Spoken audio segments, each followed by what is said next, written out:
The MTN 530 News. For many, homeschool has become a routine since the pandemic began. Q2's Jenny Fick spoke to a local author whose book was just published and attributes much of that to how he was raised during homeschool in our latest Rebound story.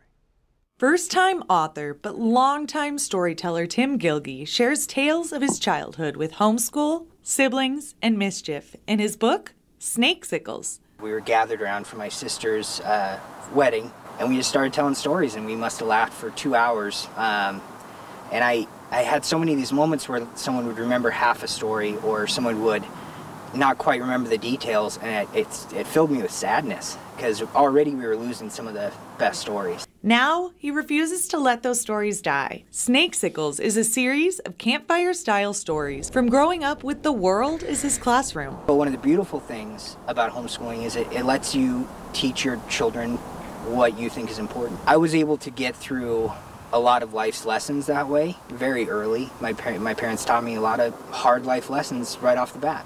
And I think that benefited me to no doubt later on. Hard work, determination, not giving up, invaluable. Each chapter holds adventures, misadventures, and a tremendous amount of patience from his parents. There's plenty of stories in there. I think if you read the book, you'll understand why my parents are probably saints. Between setting the driveway on fire with napalm or shooting each other with blow darts, I just don't know if I have the patience or the willingness to teach that they did. And a big part of the book is what my father would call teachable moments. Any chance you get to spend with your kids and you get to run into a teachable moment, take advantage of that. You're always going to have that fear, you're always going to have that uncertainty, but I would say that if you're teaching them and if you love them, you're doing it the right way. He dedicated the book to his sister, who they lost to pneumonia last year. Do you think she'd be pretty proud of you? Oh, she'd love it. Yeah, she'd want royalties from it.